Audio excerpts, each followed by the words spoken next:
በዛሬው ቪዲዮ ማይክሮሶፍት ኤክሴል ላይ ላይን ቻርትን በጣም በቀላሉ እንዴት ማስገባት እንደምትችሉ አሳያችኋለሁ።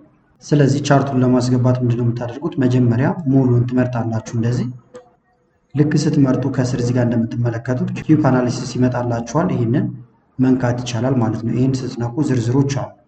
እኛውን የፈለግነው ቻርት ስለሆነ ቻርት የሚለውን መንካት ይቻላል።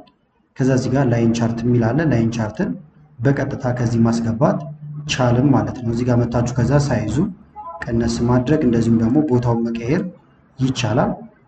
እንደ አማራጭ ደግሞ እዚህ ጋር መምጣት ካልፈለጋችሁ ከላይ ኢንሰርት የሚል አለ። ኢንሰርትን ትነካላችሁ። በመቀጠል እዚህ ጋር ቻርት ይላል።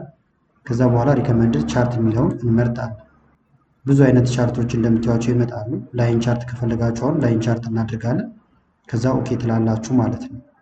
ሁሉንም የቻርት አይነት እንዲያሳያችሁ ደግሞ ኦል ቻርት የሚለውን ይህን መንካት ይቻላል። ከዛ እዚህ ጋር ያዋቸው ኮሎመን ቻርት፣ አሁን ላይን ቻርት ነው የፈለግነው። ላይን ቻርት ሆኖ ደግሞ ለምሳሌ ይሄን ካልሆነና እኛ ሌላ አይነት ከፈለግን እዚህ ጋር ማርክ ያላቸው አሉ እንደምታዩቸው፣ እነዚህንም መጠቀም ይቻላል ማለት ነው። ለምሳሌ ይህንን ላይን ዊዝ ማርከርስ የሚለውን ብትናቁ ከዛ ኦኬ ብትሉት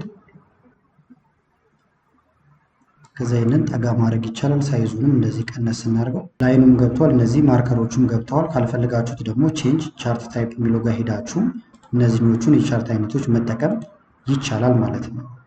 እዚህ ጋር መታችሁ ቻርት ስታይል የሚል ስላለ እዚህ ጋርም ስታይሉን መቀየር ይቻላል። በጣም ብዙ አይነት ስታይሎች እዚህ ጋር የተቀመጡ አሉላችሁ። እዚህ ጋር ያሉት ቁጥሮች ደግሞ እንዳይታዩ ከፈልጋችሁ ቻርት ኤሌመንት እዚህ ጋር አለ። ይህን ትነኩና ቻርት ኤሌመንት ወይም ፕላስ ምልክቱን ዳታ ሌብል የሚለውን ብትነኩት ቁጥሮቹ ይጠፋሉ። ዳታ ሌብል የሚለውን ብትነኩት ደግሞ ይመጣሉ። የዚህን ርዕስ መቀየር ከፈልጋችሁ ክሊክ አድርጋችሁ ይህንን ደስ ወዳላችሁ ርዕስ መቀየር ይቻላል ማለት ነው። ስለዚህ ላይን ቻርት በዚህ መሰረት በቀላሉ መስራት ትችላላችሁ። ቪዲዮ ከተመቻችሁ ላይክ በማድረግ እንደዚሁም ኮሜንት ላይ የተለያዩ አስተያየቶችን በመጻፍ አሳውቁኝ። ጥያቄ ካላችሁና በቀጣይ ምን ላይ እንድሰራላችሁ እንደምትፈልጉ በኮሜንት ልታሳውቁኝ ትችላላችሁ። ከላይ ኢንስክሪፕት ላይ ያሉትን ቪዲዮዎች እንታዩ ጋበዝኳችሁ። አመሰግናለሁ በጣም ቻው።